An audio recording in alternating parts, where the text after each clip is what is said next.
खुलुमबाय बडोलेण्ड एंखं television studio आं हायना सिगयानि दिनैनि गाहाय रादाबफोराव दङ।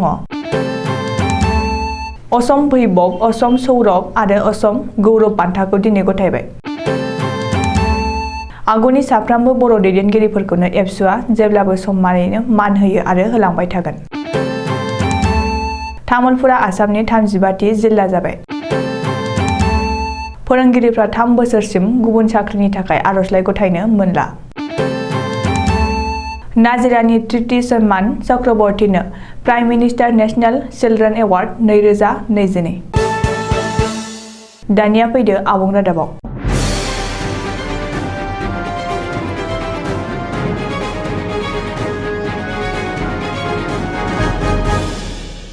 आसाम सरकारा गोदानै फोसावनाय आसामनि देरसिन सिभिलियान बान्था असम भैबब, असम सौरभ आरो असम गौरब बान्थाखौ दिनै गथायबाय।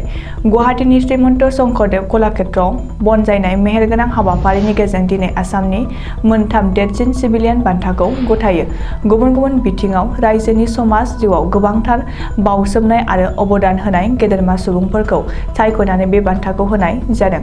मख'नो गोनांदि आसामनि गिबिसिन जौसिन सिभिलियान बान्था असम भैबब बान्थाखौ भारत हादरनि मुंदांखा उद्य'गपति आरो समाज सिबियारि रतन टाटानो होनाय जादों।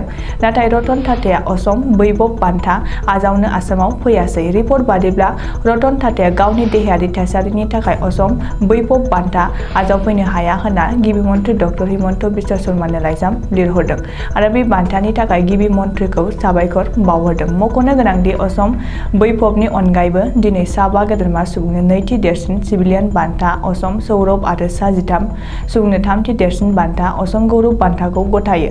मख'नो गोनांदि आसामनि देरसिन सिभिलियान बान्था गथायनाय हाबाफारियाव रायजो बेंगिरि प्रफेसार जगदीश मुखी आरो गिबि मन्थ्रि हिमन्त बिश्व शर्मायाबो बाहागो लायो।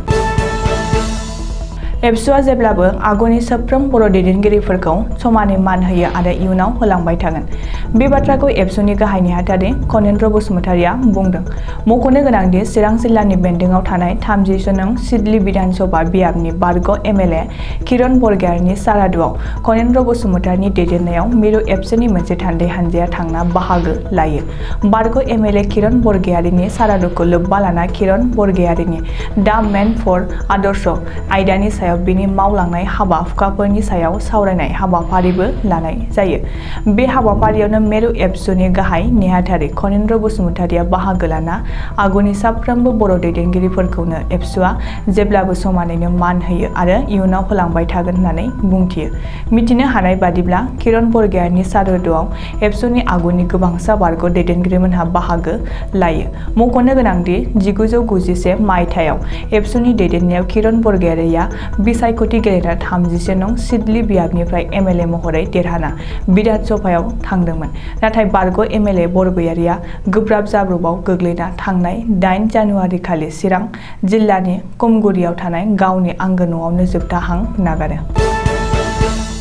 बाक्सा जिल्लाया खावनै गावबाय। बेजों लोगोसे बिटिआरआव आरोबाव दरसे जिल्ला बारायबाय। तामुलपुर महकुमाया बाक्सा जिल्लानिफ्राय गावना आलादा जिल्ला जाबाय।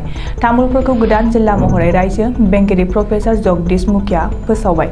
रायजो बेंगिरिया तामुलपुरखौ दरसे आलादा आरो आबुं जिल्ला फोसावनायनि उनावनो रायजोआव गासै 35 जिल्ला जाबाय।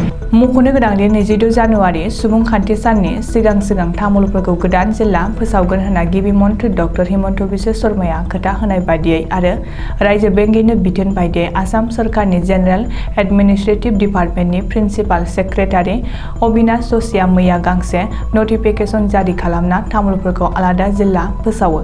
बेखौबो मख'नो गोनांदि रायजो बेंगिरिया तामुलपुरखौ आलादा जिल्ला महरै गनायथि होनायनि सिगांनो रायजो सरकारा सीमान्त कुमार दासखौ तामुलपुरनि जिल्ला बेंगिरि महरै थिसनो। ओरैहाय सीमान्त कुमार दासआबो तामुलपुरनि जिल्ला बेंगिरि महरै बिबान आजावबाय। सोरखारि फोरोंगिरिफ्रा फैबाय थानाय 3 बोसोरसिम गुबुन साख्रिनि थाखाय आर'जलाइ गथायनो मोननाय नंला। आसाम सरकारा बावैसो मोनसे नटिफिकेसन फोसावनानै बे बिथोनखौ होदों। आसाम सरकारनि बे बिथोन बायदियै रायजोनि गासैबो फोरोंगिरिफोरजों लोगोसे सोलोंथाइ बिफानाव साख्रि मावनाय गासैबो सोरखारि साख्रिआवलाफोरा बोसोरथामनि रायजो सरकारनि जायखिजाया गोदान साख्रिनि थाखाय आर'जलाइ गथायनो मोननाय नङा। मख'नो गोनांदि सोलोंथाइ बिफाननि सोरबा साख्रिआवलाया सरकारनि बे बिथोनखौ एवार्डखौ नेवसिनानै गुबुन जायखिजाया सोरखारि साख्रिनि थाखाय आर'जलाइ गथायोब्ला आरो सोरखारा बिनि फोरमान मोनोब्ला गोख्रों राहा लानाय जागोन होननानैबो रायजो सोरखारनि बिथिंनिफ्राय हुमखि होनाय जादों। नाजिरानि उन्दै बैसोनि देंखोगिरि ट्रिति समान चक्रवर्तीनो भारत सोरखारनिफ्राय गाहाय मन्त्रि हादरारि खुदिया बान्था 2022 एबा prime minister national children award 2022 4 बोसोरल' बैसोनिफ्रायनो मेथाइ खनना मुंदांखा जानो हानाय नाजिरानि खुदिया देंखोगिरि ट्रिति समान चक्रवर्तीनो मिरु सोरखारा prime minister national children award 2022 बान्था होदों। मख'नो गोनांदि हादरनाङै कभिडनि गिख्रंथाव अलखद थासारिनि थाखाय हादरगिरि भवनाव बान्था राननाय हाबाफारि खुंनाय जायाखै। अब्लाबो PMO आरो हादरगिरि भवना दिनै भिडिअ कनफारेन्सनि गेजेरजों बान्था राननाय हाबाफारि खुंना ट्रिति समान चक्रवर्तीनो बान्था गथायो। मिथिनो हानाय बादिब्ला ट्रिति समान चक्रवर्तीया दिनै शिबसागर जिल्ला बेंगिरि मावख'आव नुजाथि हैना PMO आरो हादरगिरि भवना बानजायनाय भिडिअ कनफारेन्सआव बाहागो लायो आरो 2022 मायथाइनि प्राइम मिनिस्टार नेशनेल चिल्ड्रेन एवार्डखौ आजावो। बबेखानि बे बान्थायाव गंसे मेडेल, गांसे मान बिलाइ आरो नोगोद 1 लाख रां दं होनना मिथिनो हादों। दिनैनि रादाबा एसेनोसै, गोजोन्थों।